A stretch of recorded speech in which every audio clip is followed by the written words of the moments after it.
next we have Ferguson Kemlo.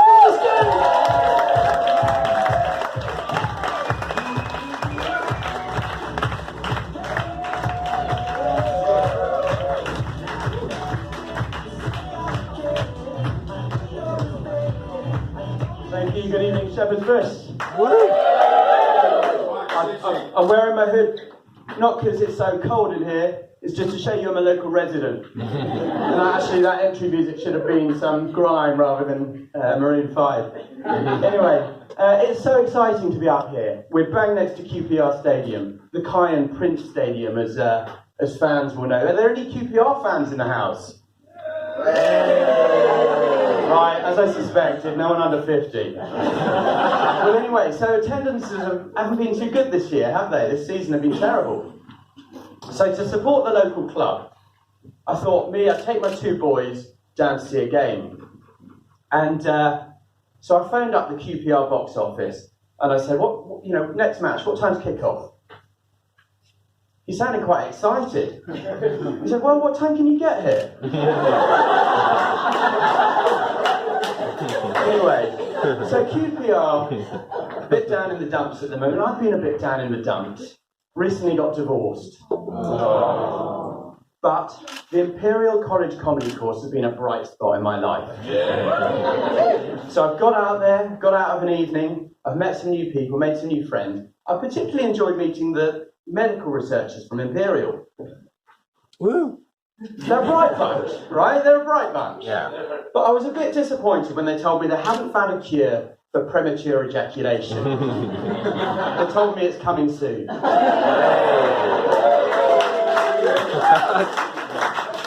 Anyway, back to me and my divorce. So, my ex and I, we did go through the motions to try and save our marriage. We went to see Samantha from Relate. So she's the Relate counsellor in Hammersmith. Any locals here who are married probably know Samantha. She's a bit of a school teacher. So my ex and I, we got in, we arrived in her room, sat down, we immediately started arguing, as was the norm. And Samantha said, listen to me.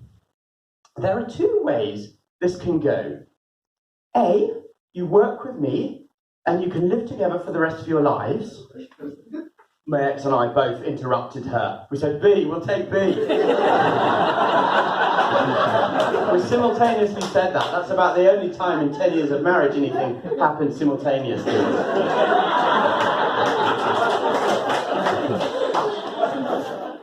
Anyway, so yeah, my ex and I, we weren't a natural cultural fit. What with me being from Hammersmith and her being from South Korea. I met her at a language school in Shepherd's Bush. So I was a student. I had a holiday job there teaching English. So when I first turned up, I thought, this is brilliant. The whole class was full of these gorgeous women, all from exotic places, Russia, China, Thailand, South Korea. They're all single. And they all laugh at my jokes, especially when I told them I had a British passport.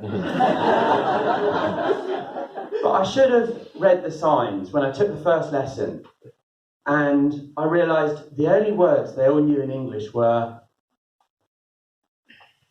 The only words they all know in English are, I want half.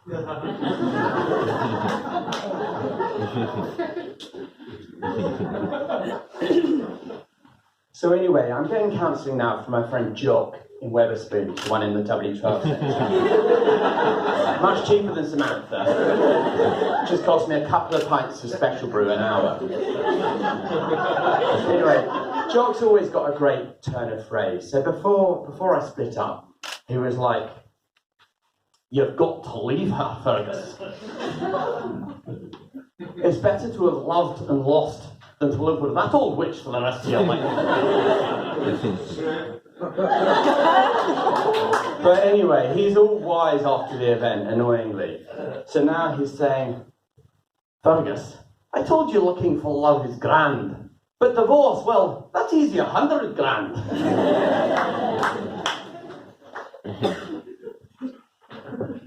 Anyway, it's no good moping. I need to get out there and find someone new.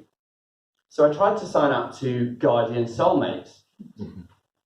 I thought to myself, look, I'll meet a better class of women on Guardian Soulmates than I do on Tinder or at Wetherspoon's Curry Night or outside the gates of Godolphin Girls' School. Sorry, apologies. Inappropriate. I apologise to any parents here. I in no way mean to imply that the quality of dates on Soulmates is better than the girls outside Godolphin Girls' School. Anyway, back to Soulmates. Yeah, unfortunately I got rejected from Soulmates. I failed the online application. The first question was, what do you like in a woman? And apparently my penis wasn't an acceptable answer.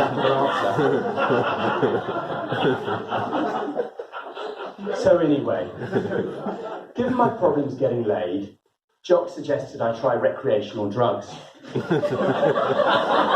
The problem is, even as a low-flying lawyer, getting caught in possession would be career suicide. Which is why yesterday I considered voting for Jesse Venegas from the Lib Dems. Because, as some of you might know, the Lib Dems' policy is to legalise cannabis. Well, I liked it, but then I changed my mind when I read the small print of the manifesto. It said they were going to tax cannabis really heavily. I thought that's so typical of politicians trying to get blood out of a stoner. So, thank you very much. It's been great.